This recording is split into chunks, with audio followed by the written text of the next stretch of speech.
So I wanted to show you one of the tools that I use, that I got specifically for video editing. Now, the one I got was probably a little too big, kind of thing. It's way bigger than what you see on the screen. But the idea was, particularly since I'm a rather tactile person, was that if I did design courses, I could whiteboard, or rather lightboard. Now, lightboards are usually really expensive. This one comes from a company called Revolution Lightboards. And they have a smaller one, which is probably what I should have gone, but I got their biggest desktop one to allow for a lot of space and to allow me to draw as much as I wanted to.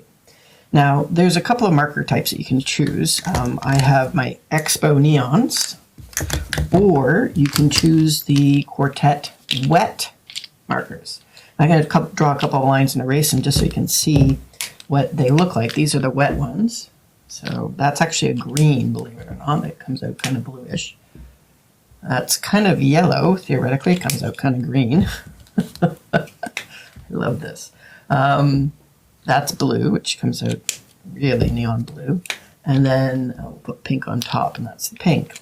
Now, these are the wet markers. I probably didn't shake them enough. If we look at the dry erase markers, right, we get, that's our green,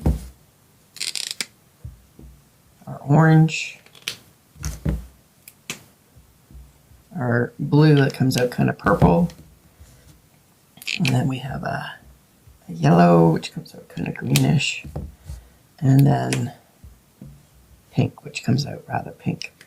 So you can choose whether you want wet erase or dry erase. And to clean it, you do need to have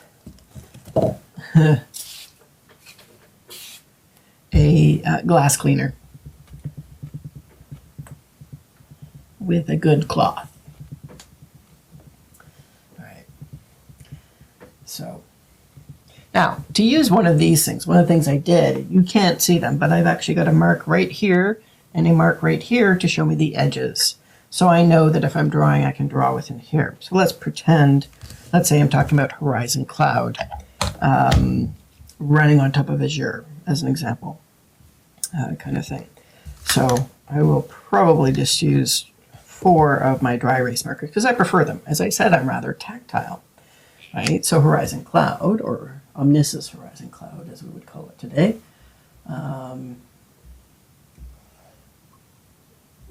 So omniscient horizon cloud, right? It's a cloud product, runs on top of whatever. And in turn,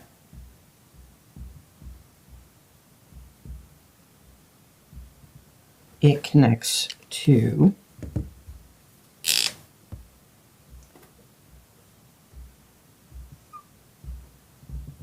Azure, and it makes API calls to Azure, which, and these would be the API calls here. Those API calls then in turn will be used to build out, say, a full clone desktop. But in actual fact, a lot of the stuff today, this is actually being replaced with a container. Now I could go into more details and etc. I'm showing you this for a reason.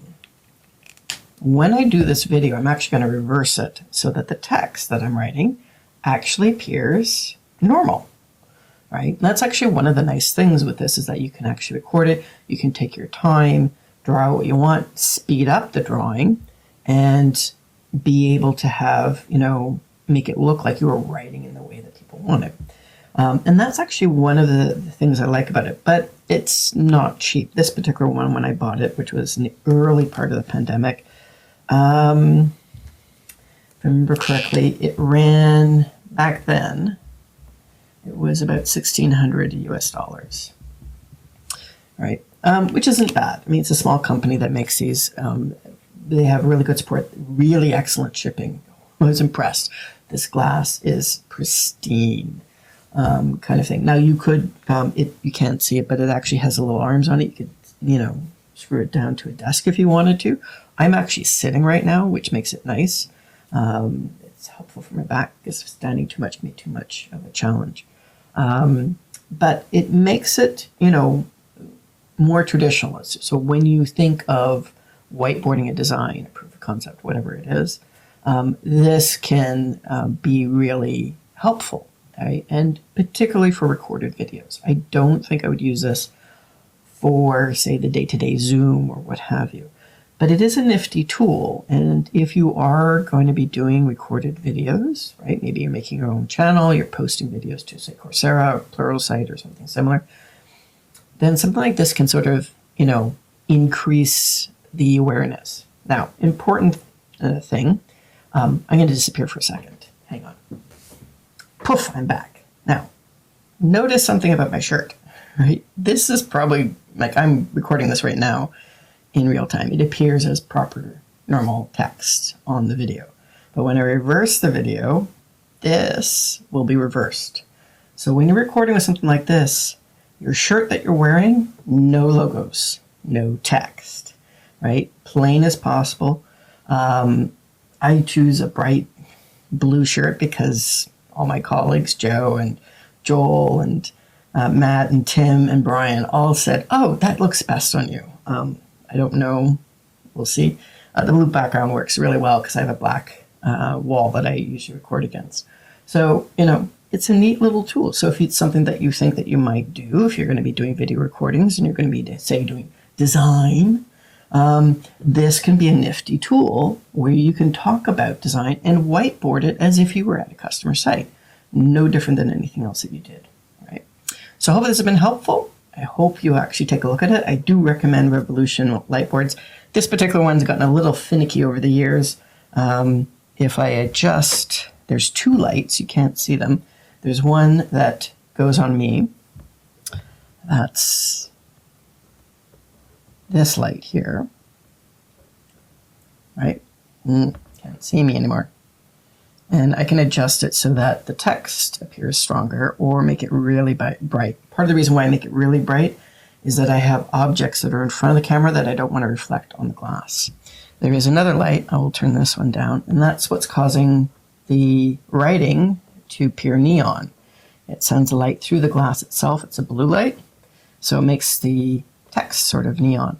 And so you can adjust the lights according to what you want. I have discovered that this one has gotten a little finicky over the years, and if I leave both of them at maximum, I don't know what it's doing to the power, but every now and again it will just block everything out. So I may have to reach out to them to see if there's a replacement power supply or power unit. Oh, there it goes. See? That's what I was talking about. I'm not sure if it's a draw on the power or what's causing it. I find if I don't put them at full max, it seems to be okay. So maybe my power supply is a little funky. But anyways, hope this has been helpful, and I look forward to seeing you in the next video.